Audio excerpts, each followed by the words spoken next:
أعوذ بالله من الشيطان الرجيم بسم الله الرحمن الرحيم هن لباس لكم وأنتم لباس لهن.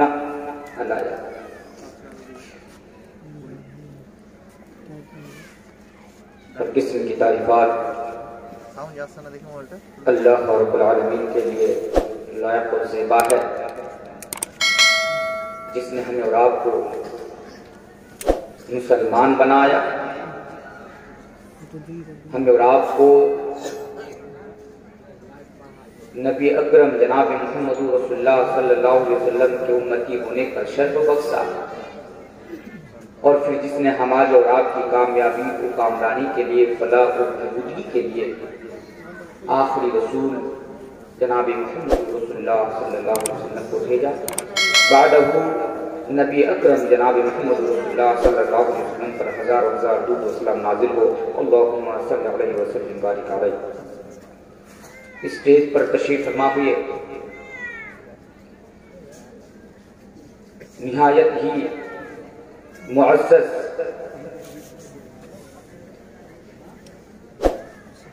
محترم صدر اجلاس، وہ اسٹیج پر تشریف فرما ہوئے دیگر معزز علماء دین، وہ اراکین جلسہ و مہمانان خصوصی،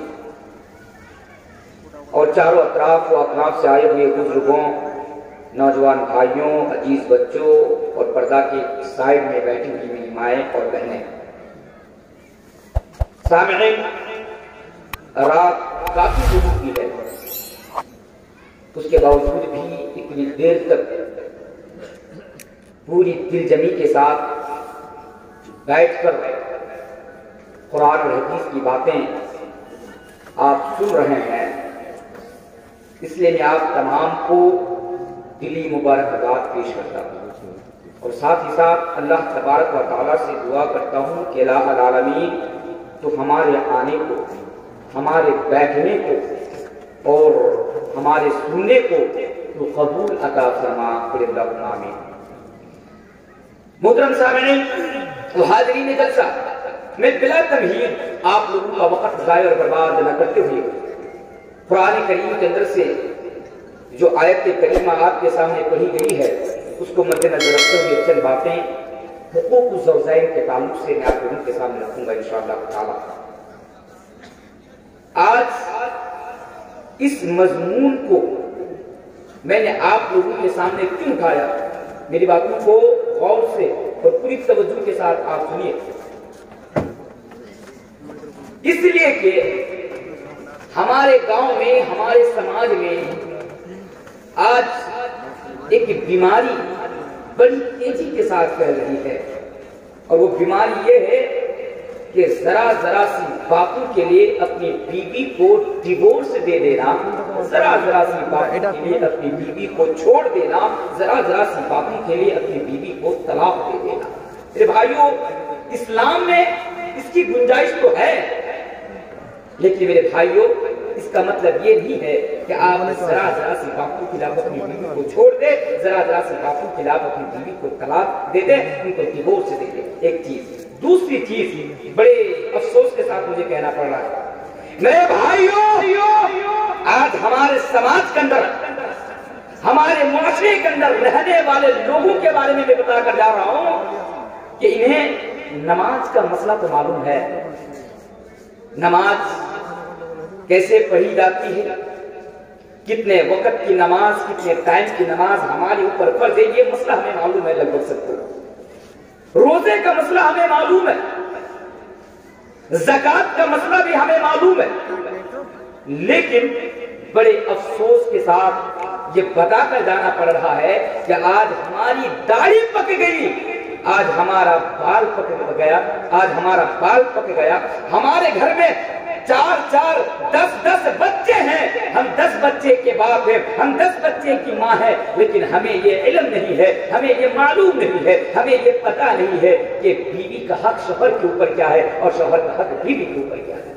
یہ ہمارے لیے افسوس کی بات نہیں تو کیا ہے، یہ ہمارے لیے ملال کی بات نہیں تو کیا ہے میرے بھائیوں؟ کیا آپ کو معلوم ہے؟ ایمانداری کے ساتھ آپ مجھے بتائیے، آپ کی شادی کو آج 40 سال ہونے کو ہے، آپ کی شادی کو آج 20 سال ہونے کو ہے، ذرا ایمانداری کے ساتھ مجھے بتانا کہ آپ کو معلوم ہے کہ آپ کے اوپر آپ کی بیوی کا کیا حق ہے، آپ کے اوپر آپ کی بیوی کے کیا حقوق ہے؟ معلوم نہیں ہے۔ اسی طرح آج ہماری ماں اور بہنوں کو بھی آج معلوم نہیں ہے، اس لیے میں نے مناسب سمجھا کہ آج اس ٹاپک کے اوپر آج آپ کے سامنے بات کی جائے۔ انشاءاللہ بڑی کام کی چیز آج میں آپ کے سامنے بتا کر جانے والا ہوں، اس لیے غور سے آپ میری باتوں کو سنیے۔ میری بات آپ لوگ سمجھ رہے ہیں نا؟ سمجھ رہے سب؟ میں بہت آسان بھاشا میں آپ کے سامنے بات کروں گا انشاءاللہ۔ میری ماں بہنیں، آپ بھی میری باتوں کو غور سے سنیے، انشاءاللہ آپ کو بھی سمجھ میں آ جائے گی، اور میری کوشش ہوگی بیچ بیچ میں کبھی کبھار آپ کو آپ کی بھاشا میں، بنگلہ بھاشا میں بھی سمجھایا جائے، انشاءاللہ میری کوشش رہے گی۔ تو ہاں، اس سے پہلے کہ میں آپ کو حقوق کی طرف لے کر آؤں، ایک شوہر کے اوپر بیوی کا کیا حق ہے اور بیوی کا حق حقوق شوہر کے اوپر کیا ہے، اس سے پہلے کہ میں آپ کو ادھر لے کر جاؤں، ایک بنیادی بات یاد رکھیے۔ سب سے پہلے یہ جان لیجیے کہ میاں بیوی، پتی پتنی، ہسبینڈ اینڈ وائف کا جو رشتہ ہوتا ہے، یہ رشتہ بڑا خوبصورت رشتہ ہوتا ہے، بڑا خوبصورت رشتہ ہوتا ہے۔ دنیا کے بہترین رشتوں میں سے، خوبصورت رشتوں میں سے یہ میاں بیوی کا رشتہ ایک رشتہ ہے۔ اور آپ کو پتا ہے اس رشتے کی خوبصورتی کو اور نزاکت کو اللہ تبارک و تعالیٰ قرآن کریم کے اندر پارہ 2 سورہ البقرہ کے اندر بڑے ہی خوبصورت انداز میں بیان فرماتا ہے۔ آئیے اس آیت پر ذرا غور کیجیے۔ اے لوگوں سنو، اللہ تبارک و تعالیٰ بیان فرماتا ہے، ہن لباس لکم وانتم لباس لہن، کہ اے مردو تم اپنی بیویوں کے لیے لباس ہو، اور اے عورتوں تم اپنے مرد کے لیے، اپنے پتی کے لیے، اپنے ہسبینڈ کے لیے لباس ہو۔ اللہ اکبر! اللہ نے اس رشتے کی کتنی بہترین تعبیر فرمائی اس آیت کریمہ کے اندر۔ ہن لباس لکم وانتم لباس لہن، اے لوگوں تم اپنے بیوی کے لیے لباس ہو، اور اے عورتوں تم اپنے مرد کے لیے، اپنے شوہر کے لیے، اپنے پتی کے لیے، اپنے ہسبینڈ کے لیے تم لباس ہو۔ اللہ نے میاں بیوی کو ایک دوسرے کے لیے لباس قرار دیا۔ لباس، اچھا بھائی، لباس ہم اور آپ کیوں پہنتے ہیں؟ مسئلہ معلوم ہے؟ لباس کیوں پہنتے ہیں؟ لباس پہننے کا جو بنیادی کام ہوتا ہے وہ 3 کام ہوتا ہے۔ میں شارٹ کٹ میں جلدی بتا دوں، کیونکہ جو اصل موضوع ہے اس کی طرف میں آپ کو لے کر آنا، لیکن یہ بھی سمجھنا ضروری ہے کہ اس رشتے کی اہمیت کیا ہے۔ لباس ہم جو پہنتے ہیں نا، اس لیے پہنتے ہیں تاکہ یہ لباس ہماری شرمگاہ کو چھپا لے، لباس ہمارے پرائیویٹ پارٹ کو چھپا لے، یعنی ہماری باڈی کی، ہماری شرمگاہ کی، ہمارے پرائیویٹ پارٹ کی حفاظت کرتا ہے یہ لباس۔ اللہ اکبر! جس طرح یہ لباس ہماری حفاظت کرتا ہے، ہمارے باڈی کی حفاظت کرتا ہے، اسی طرح اب اس جملے پر ذرا غور کیجئے، آیت پر ذرا غور کیجئے۔ اللہ تبارک و تعالیٰ فرماتا ہے، ہن لباس لکم وانتم لباس لہن، کہ اے مردو تم اپنی بیویوں کے لیے لباس ہو، اور اے عورتوں تم اپنے مرد کے لیے لباس ہو، اپنے پتی کے لیے لباس ہو۔ یہ ایک لباس جس طرح ہمارے پرائیویٹ پارٹ کی حفاظت کرتا ہے، ایک لباس جس طرح ہماری باڈی کی حفاظت کرتا ہے، اے مردو تم اپنی بیویوں کے لیے ویسے لباس ہو، یعنی اے مردو تم اپنے بیویوں کے پرائیویٹ پارٹ کی حفاظت کرتے ہو، اور اے عورتوں تم اپنے شوہر کے پرائیویٹ پارٹ کی حفاظت کرتی ہو۔ آگے آئیے، دوسری چیز لباس کیوں پہنتے ہیں؟ لباس میرے بھائیوں ہم اور آپ موسم کے اعتبار سے پہنتے ہیں۔ اگر گرمی کا موسم آیا تو ہم وہ کپڑا پہنتے ہیں، اگر ہم ٹھنڈی کا موسم آیا تو ٹھنڈی سے بچنے کے لیے کپڑا پہنتے ہیں۔ پتہ یہ چلا کہ انسان موسم کے نقصانات سے بچنے کے لیے موسم کے حساب سے کپڑا پہنتے ہیں، موسم کے موسم کے حساب سے لباس پہنتے ہیں۔ میرے بھائیوں، جس طرح ہمارا لباس ہمیں دنیا یعنی موسم کے نقصانات سے بچاتا ہے، اس طرح میرے بھائیوں ہن لباس لکم وانتم لباس لہن، یہ ایک شوہر زمانے کے بہت سارے فتنے سے اور زمانے کی بہت ساری برائیوں سے اپنے بیوی کو بچاتا ہے، اور اسی طرح ایک بیوی زمانے کی بہت ساری برائیوں سے اور زمانے کی بہت سارے فتنوں سے اپنے ہسبینڈ کو بچاتی ہے۔ تیسری چیز لباس ہم اس لیے بھی پہنتے ہیں کیونکہ لباس پہننے سے ہمارے اندر خوبصورتی آ جاتی ہے. پتہ یہ چلا کہ لباس ہمیں خوبصورت بناتا ہے. میرے بھائیوں، میرے بغل میں صدر محترم بیٹھے ہیں، صدری پہنے ہیں، دیکھیں کتنا خوبصورت لگ رہے ہیں. میں آپ کے سامنے بیٹھا ہوں، میں شیروانی پہنا ہوا ہوں. کیوں؟ کیونکہ یہ شیروانی مجھے خوبصورت بناتا ہے، اچھا لگتا ہے. میرے بھائیوں، جس طرح ایک لباس انسان کو یعنی خوبصورتی دیتا ہے، اسی طرح ایک مرد کی زندگی میں جب بیوی آ جاتی ہے تو اس مرد کی زندگی خوبصورت ہو جاتی ہے. اور جب ایک عورت کی زندگی میں ایک لڑکا شوہر بن کر آتا ہے تو ایک عورت کی زندگی خوبصورت ہو جاتی ہے. اللہ فرماتا ہے ہن لباس لکم وانتم لباس لہن، کہ مردوں تم اپنی بیویوں کے لیے لباس ہو اور اے عورتوں تم اپنے ہسبینڈ کے لیے لباس ہو. اللہ اکبر. آگے آئیے، اللہ تبارک و تعالیٰ قرآن کریم کے اندر پارہ 21 سورۃ الروم کے اندر بیان فرماتے ہیں. اس آیت کو سمجھنے کی ضرورت ہے، بڑے غور سے اس آیت کو ہمیں اور آپ کو سمجھنے کی ضرورت ہے. بھائیو اس آیت کو ذرا سمجھیے. اللہ تبارک و تعالیٰ فرماتا ہے میاں بیوی کا جو رشتہ ہے اس رشتہ کو سامنے رکھے اس آیت کو سمجھنے کی کوشش کیجیے. اللہ فرماتا ہے وَمِنْ آيَاتِهِ أَنْ خَلَقَ لَكُم مِّنْ أَنفُسِكُمْ أَزْوَاجًا لِتَسْكُنُوا إِلَيْهَا.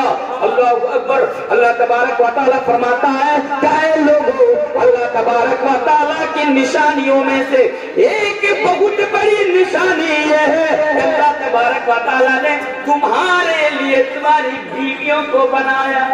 اللہ کی ایک بہت بڑی نشانی ہے. کیا ہے؟ کہ اللہ تبارک و تعالیٰ نے وَمِنْ آيَاتِهِ أَنْ خَلَقَ لَكُم مِّنْ أَنفُسِكُمْ أَزْوَاجًا، تمہارے لیے تمہاری بیویوں کو بنایا. یہاں پر نا ذرا غور کیجیے، سنیے. رات زیادہ ہو رہی ہے، مجھے علم ہے 12 بج چکے ہیں، لیکن اس کا مطلب یہ نہیں ہے کہ آپ کو ابھی جانا پڑے. تھوڑی دیر محنت کر کے سن لیجیے. جلسہ ہر روز مل جائیں گے، ہو سکتا ہے کہ اس ٹاپک کے اوپر سننے کو نہ ملے، مولوی تنویر آپ کو ہر روز نہ ملے، ایسا ماحول آپ کو ہر روز نہ ملے. اس لیے بس کچھ دیر تک آپ اور کشف کر لیجیے، انشاءاللہ اس کا اجر اللہ تبارک و تعالیٰ آپ کو دے گا. تو کیا بتا رہا تھا بھئی، اللہ نے ہمارے لیے بیویوں کو کیوں بنایا؟ ایک سوال ہو سکتا ہے نا، کیوں؟ بیوی ہمارے لیے کیا ہے؟ مصیبت ہے کہ نہیں ہے؟ بھئی بتاؤ، جن کی شادی ہو گئی، بیوی ہمارے لیے مصیبت ہے کہ نہیں ہے؟ بیوی ہمارے لیے سردرد ہے کہ نہیں ہے؟ بیوی ہمارے لیے آفت ہے کہ نہیں ہے؟ آج ہمارے گاؤں میں سماج میں آپ دیکھیں گے، اگر کوئی شادی کرنے کو جاتا ہے نا تو اس کا دوست اس کو مشورہ دیتا ہے بھائی زندگی میں سب کرنا پر شادی مت کرنا. کیوں؟ اس لیے کہ شادی کرنے سے زندگی جھنڈ ہو جاتی ہے. آج ہمیں مشورہ دیا جاتا ہے نہیں شادی مت کرو. بھائی کیوں؟ شادی کرنے سے کیا ہوگا؟ اگر تم شادی کرو گے تو تم پھنس جاؤ گے، تمہاری زندگی برباد ہو جائے گی. آج ہمیں یہ مشورہ دیا جاتا ہے، آج ہمیں یہ صلاح دیا جاتا ہے کہ بھائی تم شادی مت کرو، کیونکہ شادی بیوی ہمارے لیے سردرد ہے، بیوی ہمارے لیے پریشانی کا سبب اور بیوی ہمارے لیے آفت ہے. پھر اللہ نے ہمارے لیے بیوی کو کیوں پیدا کیا؟ اللہ سے سوال کیجیے، اے اللہ جب بیوی ہمارے لیے مردوں کے لیے جب سردرد ہے، مصیبت ہے، آفت ہے، تو تو نے ہمارے لیے ہماری بیویوں کو کیوں پیدا کیا، کیوں بنایا؟ میرے بھائیو، اگر آپ اللہ سے سوال کریں گے تو اللہ تبارک و تعالیٰ جواب دے گا. لوگوں سنو، اے لوگوں، اپنے سماج کے نوجوانوں کو شادی سے بھٹکانے والوں سنو، کسی انسان کو شادی کے بارے میں یہ مشورہ دینے والوں کہ شادی کرنے کے بعد پھنس جاؤ گے، شادی کرنے کے بعد تمہاری زندگی جھنڈ ہو جائے گی، صلاح دینے والوں سنو. اللہ تبارک و تعالیٰ فرماتا ہے اے لوگوں، ہم نے تمہارے لیے تمہاری بیویوں کو اس لیے بنایا لِتَسْكُنُوا إِلَيْهَا، تاکہ تم اپنی بیوی کے ذریعے سے سکون حاصل کر سکو. کیوں بنایا؟ تاکہ تم اپنی بیوی کے ذریعے سے سکون حاصل کر سکو. یہاں پر ایک علاج بتا کر جا رہا ہوں، اللہ کی قسم کسی ڈاکٹر کے پاس اس کا علاج نہیں ہے، رب کعبہ کی قسم کسی ڈاکٹر کے پاس اس کا علاج نہیں. میرے سامنے اگر نوجوان اگر آپ مجھے سن رہے ہیں نا تو آج میں آپ کو ایک علاج بتا کر جا رہا ہوں اس آیت کو سامنے رکھتے ہوئے. بات غور سے سنیے. آج ہمارے سماج میں ہمارے گاؤں میں جتنے ایسے نوجوان ہیں رات کے 12 بجے موبائل میں بیٹھ کر PUBG گیم کھیل رہے ہیں رات کے 12 بجے. آج میں بیان کر رہا تھا گھوڑائی پارا میں میرا مضمون تھا انٹرنیٹ اور موبائل کے جو برے اثرات نوجوانوں کے اوپر ہے، تو میں نے وہاں پر بھی اس چیز کا ذکر کیا تھا جو میں نے گھوڑائی پارا میں. تو آج ہمارے بہت سارے نوجوان ہیں